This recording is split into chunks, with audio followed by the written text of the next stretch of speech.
It was a quiet afternoon, the kind where the sun hangs lazily in the sky and the streets feel calm and familiar. He was walking down a neighborhood he had known for years, taking his time, carrying a small bag with his personal things. Everything was ordinary, normal, nothing unusual. People were on the sidewalks, some walking dogs, others chatting, some sitting on benches, enjoying the mild warmth of the sun. He felt safe in this familiar environment, the kind of place where he had spent countless afternoons without incident. He had just finished a small errand at a nearby store. Inside, he had bought a few essentials and even exchanged a friendly nod with the cashier, who smiled at him politely. There was nothing out of place, nothing to hint at what was about to unfold. The air outside was crisp, the sounds of distant traffic mixed with birdsong. As he stepped out of the store, he noticed a police car parked a short distance away, officers inside, talking quietly. He didn't think much of it. Police were a common sight in the area, usually driving by without stopping anyone unless something truly serious happened. But today would be different. He started walking down the street, bag in hand, thinking about heading home. That was when he saw them step out of the car, moving toward him with purpose. His heart skipped a beat. Something about their approach felt tense, and though he hadn't done anything wrong, he sensed that this was not going to be a routine interaction. The officers didn't start with a friendly greeting or a casual question. Instead, they immediately asked him to stop and show his hands. Confused, he complied without hesitation. His hands went up slowly, fingers spread wide, showing that he wasn't hiding anything, showing that he had no intention of causing trouble. He asked politely what the issue was, trying to keep his voice calm and steady. The officers repeated their demand, louder this time, their tone sharp, their stance rigid. Passers-by had begun to slow down, sensing that something serious was happening. Children were holding their parents' hands tightly, and a few onlookers were taking out their phones, recording what was unfolding. He felt the weight of attention on him, the kind that made every movement feel scrutinized and every word carry more meaning than it should dot as he followed their commands. Keeping his hands visible and trying to communicate clearly, one of the officers suddenly reached toward their belt, drawing a firearm with a swift, alarming motion. The sight made him freeze, his heart pounding. This was not a game, not a misunderstanding that could be explained away easily. He could see the seriousness in their eyes, the readiness to act, and the danger that hung in the air like a heavy fog. He raised his hands higher, trying to show that he was fully compliant, that he was no threat. Yet the officer's demeanor did not change. The gun stayed pointed, a reminder that any sudden movement could escalate into something far worse. He began to speak again, calmly, trying to explain that he hadn't done anything wrong. He mentioned the store he had just left, the errands he had run, even the fact that he was heading home. Every word was careful, measured, as if the right phrasing could somehow de-escalate the situation. But the officers seemed unconcerned with his explanations. Their eyes were fixed, their voices firm, and the commands kept coming. They accused him of resisting, though he had made no move to run or fight. Every instinct he had told him to stay still, to be as clear as possible in showing compliance.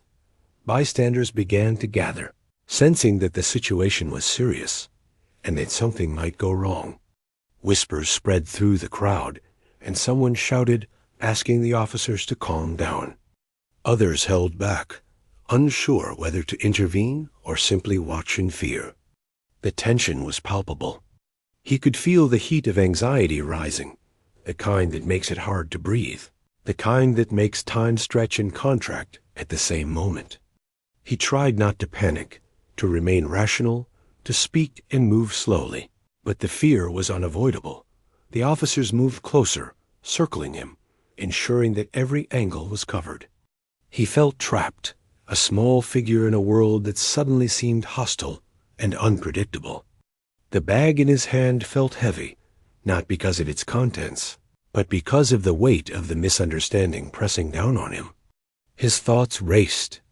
He wondered why this was happening, why he had been singled out when he had done nothing wrong, and why the ordinary day he had planned had turned into something frightening and surreal.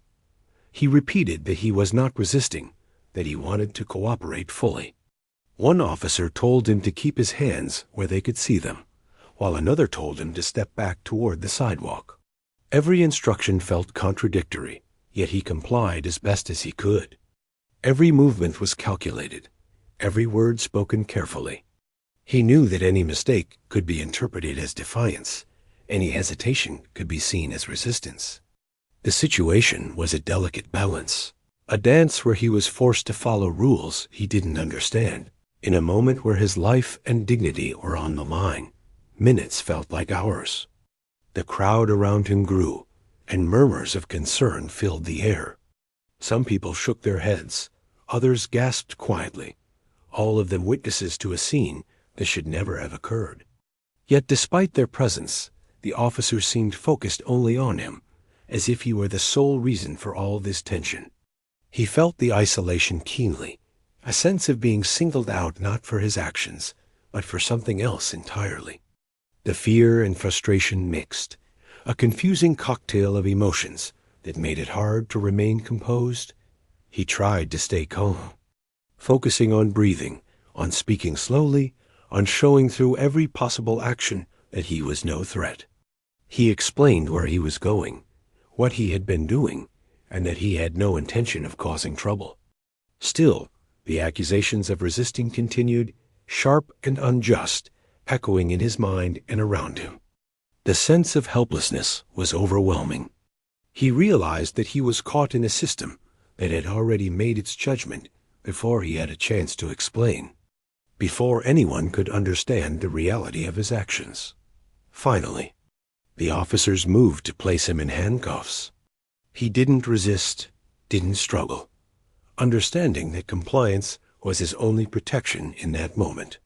His hands were restrained, and he was led toward the police car, still surrounded by onlookers, still trying to process the sudden shift from ordinary life to an encounter that felt surreal and dangerous. The weight of misunderstanding, fear, and injustice pressed down, leaving him drained yet determined to hold on to his composure, to maintain the dignity that the situation sought to strip away. Even as he was placed in the back of the police vehicle, he noticed the expressions on the faces of the crowd. Shock, confusion, anger, empathy, all visible in their eyes. He realized that while the officers had acted with authority, the world was watching, silently judging, and questioning the fairness of what had happened. And in that moment, he vowed silently that this story would not end quietly, that this encounter, this violation of ordinary life, would have consequences beyond the street, beyond the neighborhood, and perhaps even beyond the city itself. He sat in the back of the police car, the handcuffs biting lightly into his wrists, a reminder of the power that had been thrust over him in an instant. The doors were closed, and the hum of the engine was the only sound for a moment, along with the occasional murmur from the officers up front. He tried to steady his breathing, telling himself to stay calm, to keep his thoughts clear. This was not the time to panic, though panic pressed at the edges of his mind like an unwanted guest. He repeated in his head that he had done nothing wrong. Every step he had taken, every movement, every word had been cautious, respectful, and compliant. And yet here he was, accused of resisting. The word echoed in his mind.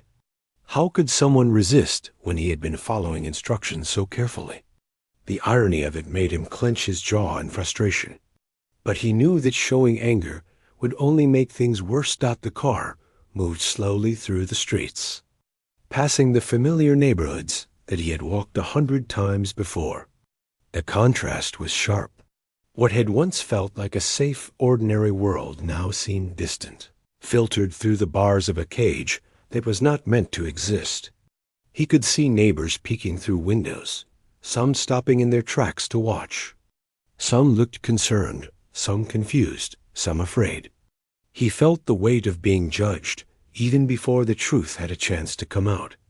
Inside the car, he asked quietly, as calmly as he could, what the charges were and why they had accused him of resisting. The officers gave vague answers, repeating the word like a chant, as if saying it enough would make it true. Their eyes did not meet his, and their expressions were hard, unreadable. He tried to explain again that he had only been complying, that he had no intention of resisting, that he had not moved in a threatening way. His words seemed to bounce off an invisible wall. They were not listening to him, and the realization settled like a stone in his chest. The journey to the station felt endless. Every turn of the wheels, every stop at a red light, stretched the tension further. He tried to distract himself by looking out the window, seeing familiar sights turn strange, ordinary houses now symbols of an unfair world. He thought of his home, of the quiet routines he had left behind just hours ago. The thought made him ache for normalcy, for a life where doing nothing wrong meant not being treated like a criminal. Once at the station, the process began.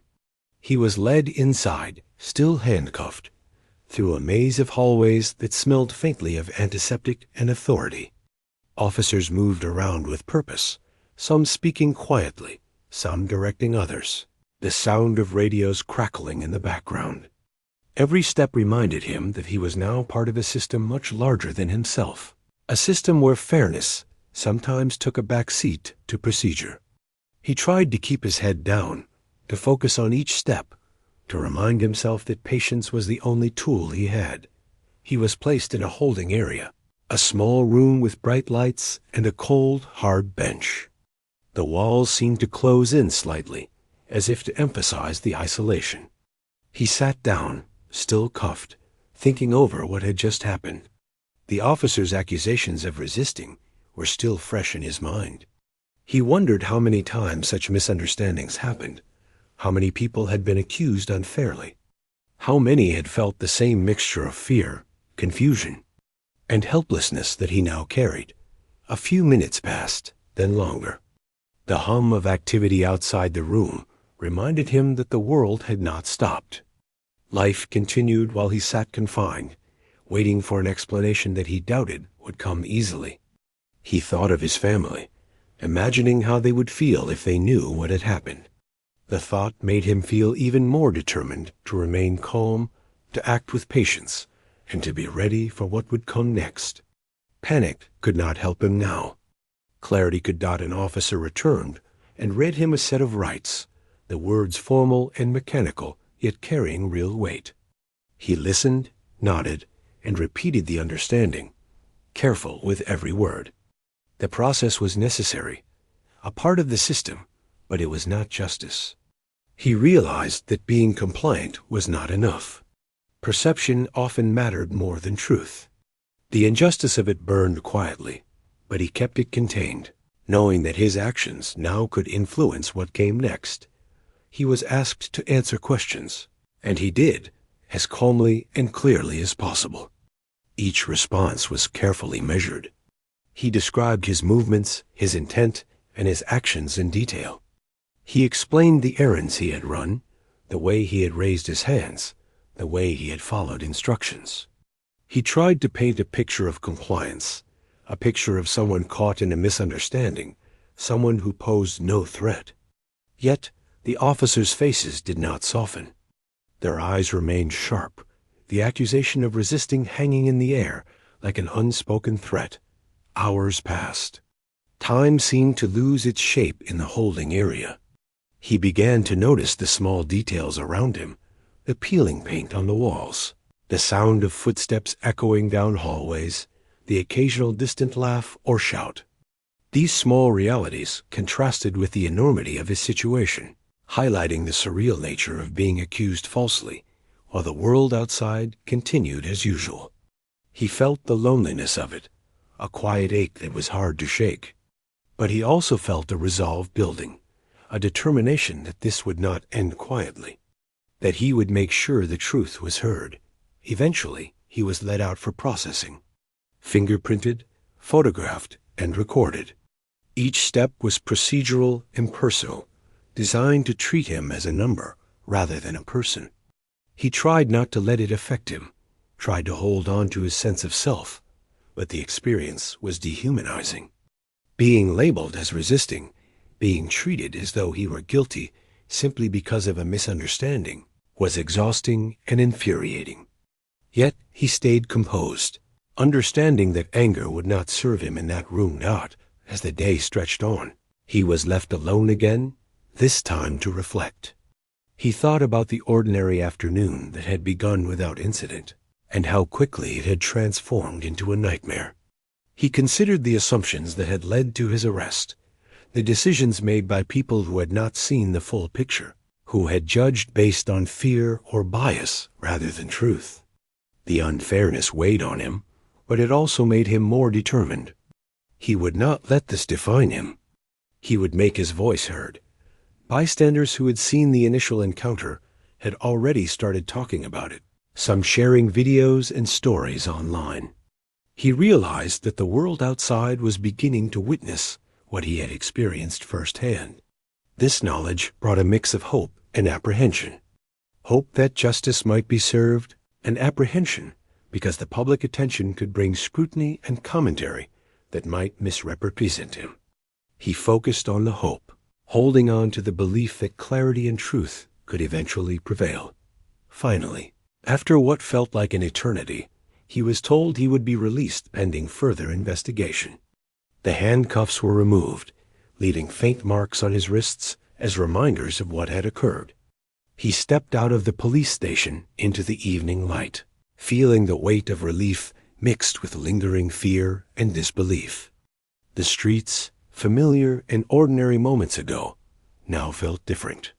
He had been through an experience that left a mark on him, an experience that had taken a normal day and turned it into a story of fear, misunderstanding, and injustice. As he walked away, still shaken but determined, he thought about what he could do next. He knew that reporting the incident alone would not be enough. There needed to be accountability, transparency, and consequences. He thought about how this event had highlighted the fragility of justice, how easily fear and assumptions could turn ordinary life into an ordeal. He made a quiet vow to not let this go unnoticed, to take steps that could ensure that what happened to him would not be ignored or forgotten. He understood the importance of being methodical, of using the right channels, and of making sure his story was told accurately and respectfully. Though the memory of sitting in that police car and the hours in the holding room would remain with him, he also carried a sense of resolve. He would not allow fear or humiliation to dominate his response. He would stand for fairness, for truth, and for the reality that compliance and innocence should never be punished. With each step toward home, he began to plan quietly, thinking through the next moves, thinking about how he could ensure that the officer's false accusations would not go unchallenged, and that the injustice he had endured could eventually lead to accountability and awareness. After leaving the police station, he walked slowly, the evening air cool against his skin. Every step felt heavy, yet he tried to hold on to a sense of normalcy. He was relieved to be free, but the experience had left a deep mark. The feeling of being treated as a threat for simply living his life did not fade with distance. He thought about how quickly ordinary moments could change, and the fragility of safety and trust that everyone took for granted. As he walked home, he began to replay the events in his mind, analyzing every detail. He thought about how the officers had misinterpreted his actions, how their assumptions had turned a routine day into something terrifying. It wasn't just the arrest itself, but the accusation of resisting that weighed heavily. He had done nothing wrong, yet the label of defiance had been placed upon him. The injustice felt suffocating. He realized that simply moving forward with his life would not be enough. He had to find a way to address what had happened. He reached home and sat quietly for a long time, reflecting on the events of the day. The familiar surroundings felt comforting, yet the memories of the arrest lingered. He thought about the people who had witnessed it, the recordings that might exist, the stories spreading online. He knew that the truth was on his side, but he also understood that perception mattered. He had to approach the next steps carefully, thoughtfully, and deliberately. He began making notes, writing down everything he could remember about the incident. Every command the officers had given, every word he had spoken, every movement he had made.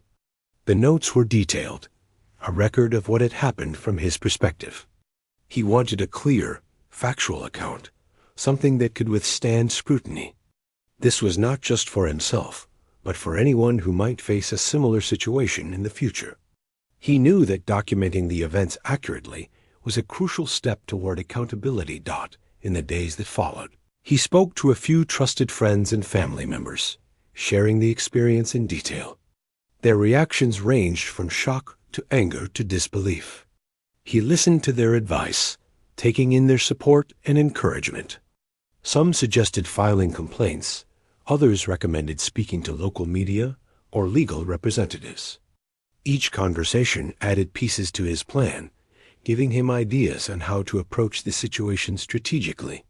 He realized that while fear and frustration were natural, action required careful thought and patience.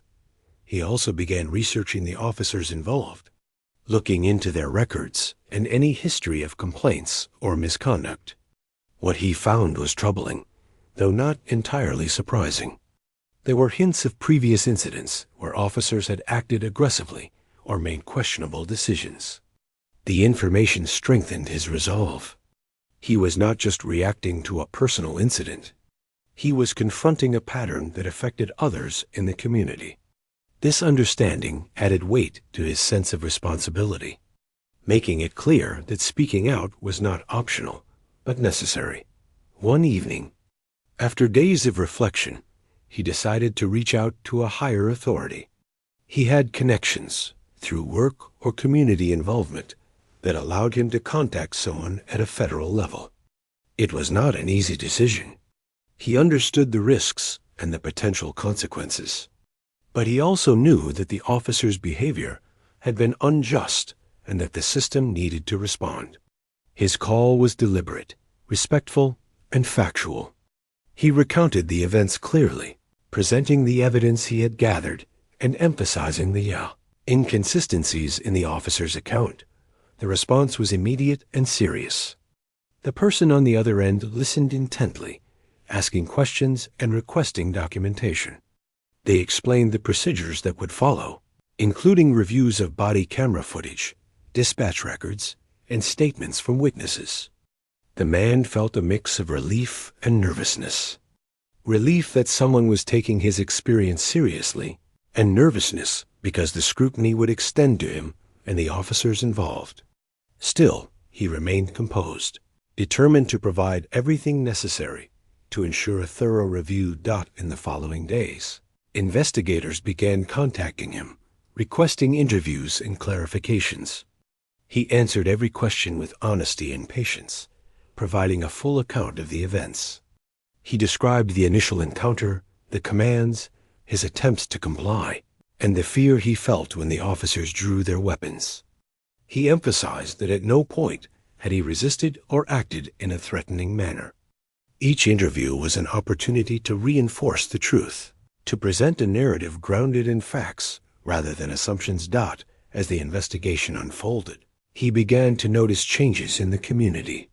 People who had witnessed the initial encounter started to speak up, some providing statements or recordings to the authorities. Social media posts began circulating, documenting the event and raising awareness. He felt a growing sense of solidarity, realizing that his experience was part of a larger conversation about policing and accountability. The fear and isolation he had felt during the arrest were gradually being replaced by a sense of purpose and agency. Despite the progress, he remained cautious. He knew that the process could be slow and that outcomes were not guaranteed. He also understood that the attention could bring criticism or misrepresentation. Yet he persisted, committed to seeing the investigation through and ensuring that the truth was heard. He communicated regularly with the investigators, providing additional context when necessary and carefully documenting every interaction. Each step reinforced his resolve and strengthened his case. At home, he continued to reflect on the broader implications of his experience. He thought about the many people who might face similar situations and the importance of using his voice responsibly. He considered the power of evidence, the need for clear documentation, and the role of transparency in holding authorities accountable.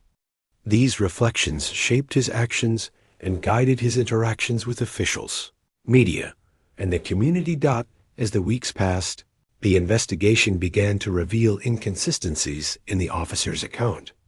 Body camera footage and witness statements contradicted their version of events, showing that he had complied fully and that the claim of resisting was unfounded. This evidence was a critical turning point. It validated his experience, reinforced the credibility of his account, and set the stage for potential consequences for the officers involved. The man also realized the importance of his own conduct throughout the process. Remaining calm, patient, and factual had been difficult, especially given the trauma of the initial encounter. But his composure now served as a foundation for credibility. He had not allowed fear, anger, or frustration to dictate his actions. Instead, he had focused on clarity, honesty, and persistence. These qualities strengthened his position and ensured that his story could not be easily dismissed. At the same time, he began to consider the emotional impact of the experience. Even with evidence supporting his innocence, the memory of being treated as a threat lingered.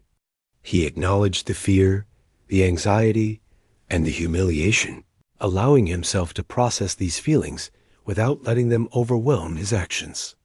He reached out to friends and family for support, shared his reflections, and found ways to maintain balance and resilience. Emotional well-being became a crucial part of navigating the aftermath, ensuring that he could continue to act effectively and thoughtfully. As the investigation gained momentum, the man felt a growing sense of hope. The authorities were taking the matter seriously. Evidence was being reviewed, and the inconsistencies in the officer's account were becoming clear.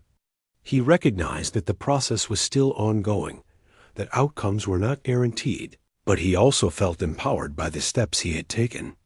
His decision to speak up, to document the events, and to engage with higher authorities had begun to make a tangible difference. He also thought about the larger implications. This was not just about one incident or one individual. It was about accountability, fairness, and the importance of confronting injustice wherever it occurred. By taking action, he was contributing to a broader effort to ensure that systems of authority were held responsible for their actions. The experience had transformed from a personal ordeal into a catalyst for awareness, reflection, and change. Throughout this time, he continued to live his daily life as best as he could, balancing normal routines with the demands of the investigation. Work, family, and community responsibilities continued, providing structure and grounding amidst the uncertainty. Each day, he navigated the tension between moving forward and addressing the past, finding ways to integrate the experience into his life without letting it dominate. The support of his friends, family, and community became increasingly important. They offered encouragement, helped review documentation, and provided a sense of perspective. Their involvement reinforced the idea that he was not alone and that the pursuit of justice was a shared responsibility. This sense of solidarity helped sustain him through the challenges of the investigation, reminding him that truth and integrity were powerful tools, even in difficult circumstances. As part 3 of this story unfolded, it became clear that the man's actions were pivotal in shaping the outcome. His commitment to honesty, patience, and persistence had set the stage for accountability. By reaching out to higher authorities, documenting the incident, and engaging thoughtfully with investigators, he had ensured that the narrative could not be easily manipulated.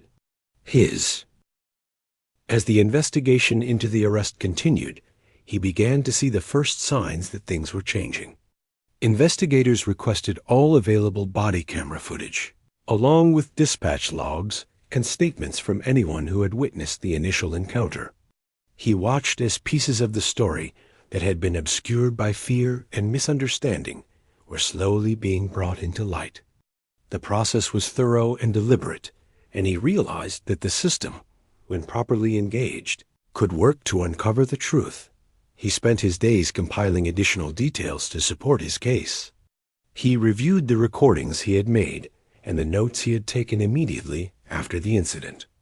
Every small action, every word, every movement was documented to create a clear timeline. He understood that details mattered, that small pieces of evidence could reveal the reality of the situation more clearly than any verbal explanation. His diligence gave him a sense of control, a way to channel the anxiety of the past weeks into something constructive. Meanwhile, investigators began contacting witnesses who had been present during the arrest. People he didn't even know personally came forward to confirm what they had seen. Some shared their recordings of the event. Others provided written statements detailing the officer's actions and his compliance. The growing support from the community reassured him that he was not alone, and it also added credibility to his account.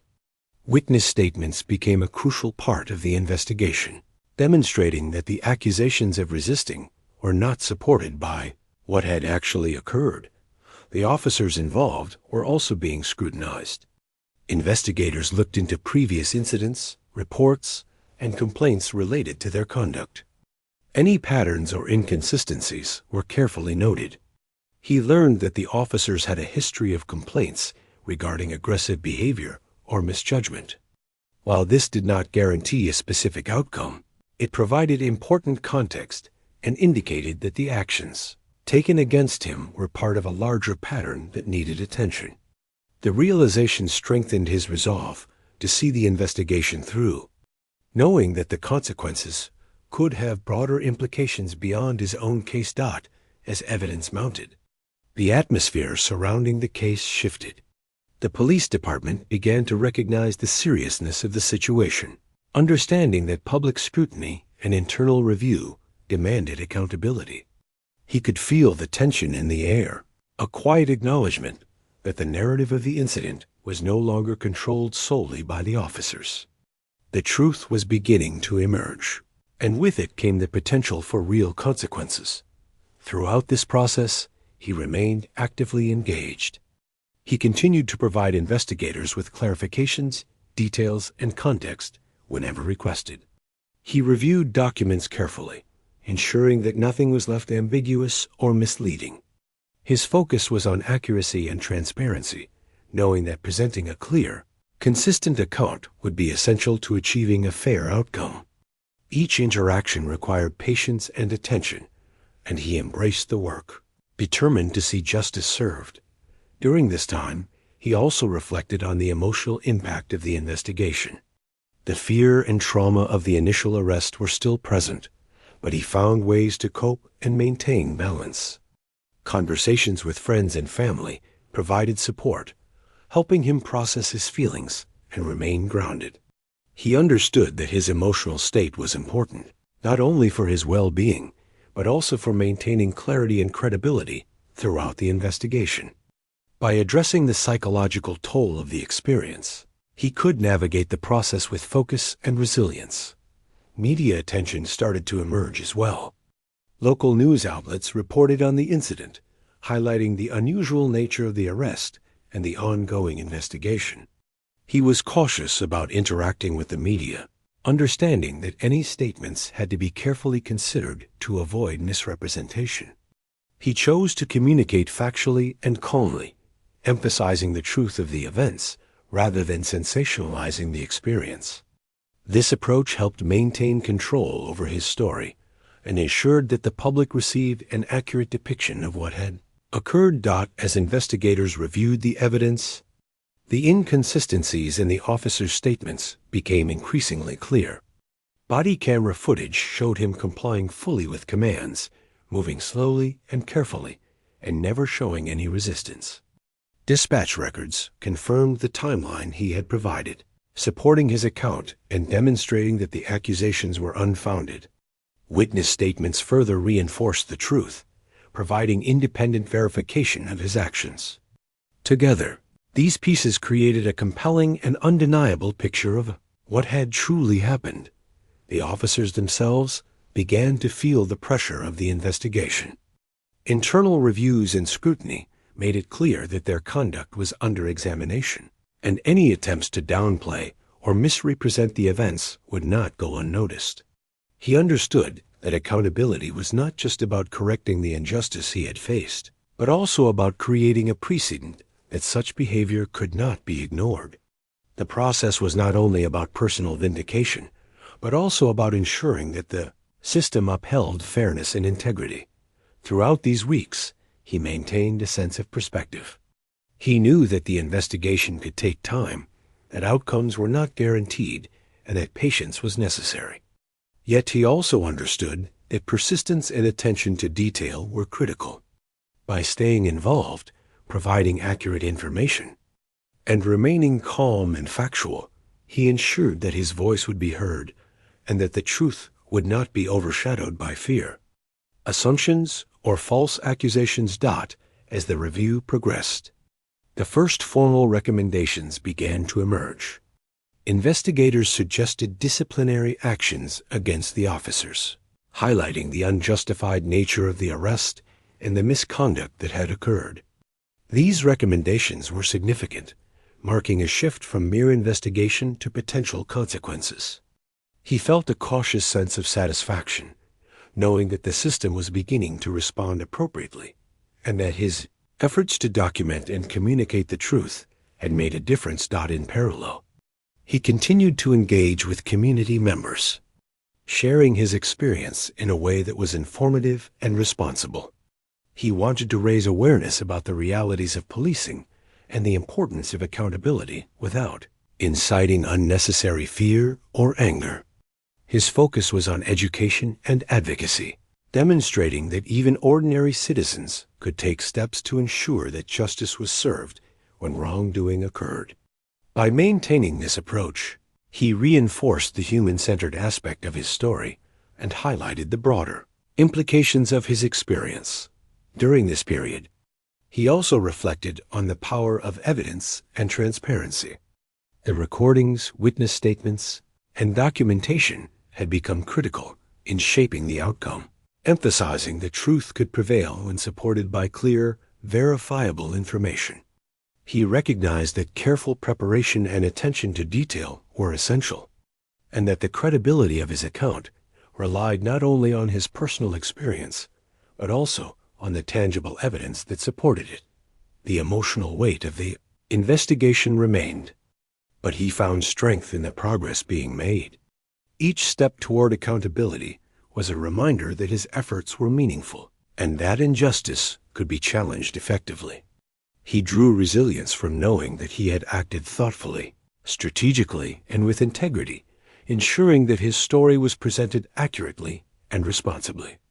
The combination of evidence, persistence, and careful communication provided a sense of control in a situation that had once felt overwhelming and chaotic. By the end of this part of the process, it was clear that the narrative of the arrest was shifting. The officer's claims of resistance were being dismantled, and the truth of his compliance was becoming undeniable. The investigation had exposed the gaps between perception and reality, highlighting the importance of accountability and thorough review. His experience, once an isolated personal ordeal, had become a catalyst for examining broader issues within the system and ensuring that those responsible were held to account. He continued to navigate the process with care, balancing personal life with the demands of the investigation. Work, family, and community responsibilities provided structure and support, while the ongoing scrutiny required focus and patience. He maintained communication with investigators, provided clarifications, and documented every development, ensuring that the process remained transparent and accurate. Each step reinforced his commitment to truth and accountability, demonstrating the importance of measured, deliberate action in confronting injustice. As part 4 of the story concluded, he could see the tangible effects of his persistence. The investigation had not only validated his experience, but it also highlighted systemic issues and the need for reform. His efforts had contributed to a process that demanded accountability, fairness, and integrity, illustrating the power of individual action in challenging wrongdoing. The progress made provided hope, reassurance, and a sense of purpose, demonstrating that even in difficult circumstances, persistence, clarity, and courage could lead to meaningful outcomes.